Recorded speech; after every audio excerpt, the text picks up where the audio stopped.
Oi gente, tudo bem? O vídeo de hoje eu resolvi falar sobre 5 erros mais comuns que nós, falantes da língua portuguesa, cometemos ao falar inglês. Por que eu resolvi selecionar 5 itens só? Porque, assim como qualquer um outro idioma, sei lá, um francês, um alemão, quando ele vai querer falar em inglês, ele apresenta certas dificuldades, nós também apresentamos certas dificuldades. E aí eu resolvi falar sobre algumas principais que acontecem muito mais frequente do que outros erros. Primeiro, a gente confunde muito algumas palavras que se escrevem meio parecidos ou que têm pronúncias parecidas, que são conhecidas como homófonas. São palavras que se escrevem diferente, até meio parecido, mas se escreve diferente e o som ele é muito parecido. E o significado também é diferente. Como, por exemplo, flower, right, me, kiss. Essas palavras, elas têm um som igual, só que elas se escrevem diferente e têm um significado diferente. Outras, elas acabam confundindo a nossa cabeça, porque o som é parecido, mas não é na mesma ordem. Por exemplo, o kitchen e o chicken. Elas acabam confundindo na nossa cabeça e a gente fica, meu Deus, eu quero falar do frango. Meu Deus, é kitchen ou chicken? Aí você fica naquela confusão. Então acontece isso também. Outras que, por exemplo, o som ele é um pouquinho mais longo para poder diferenciar uma coisa da outra. Beat e o bit. Beat, bit. Sheep, ship. Ear, year. Então, o som acaba sendo muito parecido, porém, não é igual o som, entendeu? E aí acaba você tendo que ter uma audição um pouco mais aguçada para saber diferenciar. Eu tô com o piercing pra fora. Fica pra fora. Tá. Segundo erro mais comum, os famosos falso cognato, aquelas palavras que você acha, você vê lá escrito em inglês, você fala, essa palavra aqui é parecida com português, moleque, dá pra poder usar. E não é a mesma coisa, o sentido é diferente. Por exemplo, a palavra pretend. A palavra pretend, ela não quer dizer pretender, ela quer dizer fingir. E se você quiser falar realmente o pretender, você tem que usar o intend. Então fica aquela coisa confusa na cabeça, meu Deus do céu. Pretend não é pretender, é fingir. Intend que é o pretender. E aí você fica naquela confusão e você... Mas aí o falso cognato, ele acaba pegando a gente às vezes pela culatra, viu? Porque a gente quer pensar rápido e aí acaba cometendo esses pequenos erros. Actually também não é atualmente. Actually é na verdade. Pra você falar atualmente é usually. Por exemplo, fantasia. Fantasia você não vai usar fantasy, você vai usar costume. Por exemplo, se você vê em inglês escrito fabric. Fabric você já vai pensar, é fábrica, moleque. Não é fábrica. É tecido. Entendeu? Fábrica é factory, entendeu? Tem essa parada aí do falso cognato que pega muito a gente. Então, cuidado na hora de você falar uma palavra ou outra em inglês. Terceiro erro que a gente comete. Esse erro eu já tinha falado antes, que é sobre o TH, aquele que faz... Eu já tenho um vídeo sobre isso, então você vai poder ver lá eu falando sobre outros sons também que a gente já conhece, porém são muito difíceis da gente pronunciar. Mas nunca é demais a gente praticar esse movimento da nossa língua, né? Esse som.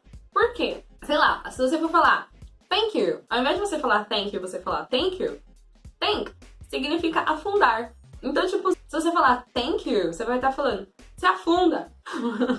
Então, tipo, não fica muito bacana, né, você usar essa expressão. Eu me esforçaria pra poder falar eu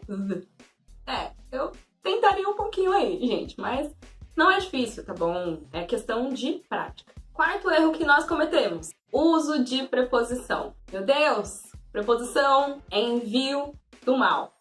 Mentira. Por quê? Porque assim, a gente não usa tanta preposição assim na língua portuguesa e em inglês eles resolvem usar tipo milhares de coisas. Então, por exemplo, a gente não sabe se é in, se é at, se é on, que são os erros mais cruciais, o in, at, on, que a gente fica, meu Deus, onde que eu vou fazer? Ai, meu Deus, o que eu tô fazendo? Ai, meu Deus, onde que eu coloco on? Onde que eu coloco at? Onde que eu coloco in? Gente, eu vou fazer um vídeo relacionado a essas 3 preposições também. Aguardem, farei. Mas também tem aqueles benditos phrasal verbs, que são aqueles verbos frasais, que é o que eu já tinha falado num outro vídeo também. São aqueles verbos que dependem de preposição para mudar o seu sentido. Por exemplo, vamos usar a TV como um exemplo. Para televisão, se você quiser ligar a TV, you turn on. Se você quiser desligar a TV, you turn off. Se quiser aumentar o volume, turn up. Se quiser abaixar o volume, turn down. Então, tipo,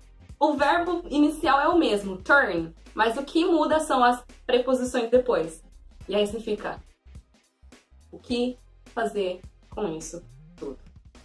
Tem que praticar, gente. A gente tem que praticar. Porque não faz parte do nosso vocabulário, não faz parte do nosso dia a dia. Então a gente tem que ir ouvindo muita coisa e caçando vídeo, assistindo seriado, fazendo um monte de coisa pra gente tentar se inserir nesse mundo aí das preposições. E o quinto, e não menos importante erro que a gente comete, que na verdade é o que a gente mais comete, é a tradução simultânea do português pro inglês. Coisa difícil de tirar da cabeça da pessoa que tá aprendendo inglês. Muito difícil isso, porque o aluno acho que já deve estar cansado de ouvir o professor falar. Não pense em português para falar, não fica fazendo tradução simultânea, evita ficar pensando em português para você falar em inglês. Gente, isso é uma verdade. Às vezes isso pode ajudar sim, não nego, mas muitas vezes isso vai atrapalhar vocês. Por exemplo, quando a gente começa a aprender o futuro. Eu vou falar com a minha mãe. I go to talk to my mom. Aí você fica tentando explicar que não é o go, você tem que usar I'm going to talk to my mom. Em vez de você falar simplesmente I go. E aí você fica, meu Deus, é difícil. Então você fica pensando na tradução simultânea, às vezes vai te atrapalhar até mesmo de aprender algum conteúdo novo. Vai acabar atrapalhando. Então evita fazer essa tradução simultânea aí que não vai ajudar muito. Outro exemplo, né? Dentro dessa tradução simultânea, as gírias ou expressões idiomáticas. Você quer falar quebrar um galho. Você não vai tipo break the branch. Você fica tipo, hã? Ou, sei lá, você quer usar qualquer uma outra expressão, primeiro procura na internet. Eu não digo não, gente. Procura, joga no Google, sei lá, vai caçando aí. Como dizer expressão tal em inglês, sabe? Procura em fontes confiáveis como se dizer tal expressão, só que dentro da lógica americana, ou dentro da lógica canadense, ou dentro da lógica whatever, tá? Sei lá, tanto faz. Da onde você quiser procurar essa expressão. Mas dá uma procurada antes, tá bom? Não vai fazendo tradução simultânea aí de expressões que a gente usa em português que não vai funcionar, tá bom? Bom, eu falei desses 5 erros que são mais comuns da gente cometer. Mas, gente, eles adoram ouvir o nosso sotaque, os nossos errinhos de português. E olha, a gente não é o único, tá bom? Tem várias pessoas que estão até em Hollywood que cometem esses erros e são muito fofos, né? Os próprios norte-americanos, eles falam que acham muito fofos o nosso sotaque, acham muito fofo os nossos errinhos, que às vezes são erros bobos, mas eles falam, ai, gente, é muito fofo. E eles não vão julgar a gente porque a gente não sabe falar inglês. Claro, se você vai fazer uma prova para poder entrar numa empresa, tem que manjar bem pra caramba, né? Mas se você tá com seus amigos, não fica pensando assim, meu Deus, eu tenho que falar 100% correto, eu tenho que estar 100% focada. Não, você pode dar uma relaxada, tá bom?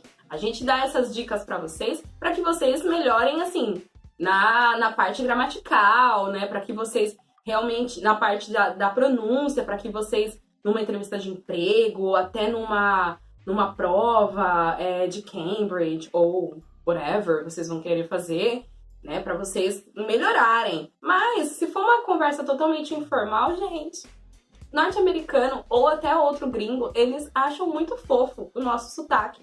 Então, alguns errinhos são aceitáveis, tá bom? Essas foram algumas dicas e eu espero que essas dicas tenham ajudado muito vocês. Okay, guys, thank you very much for watching this video. If you liked, please let me know if you like.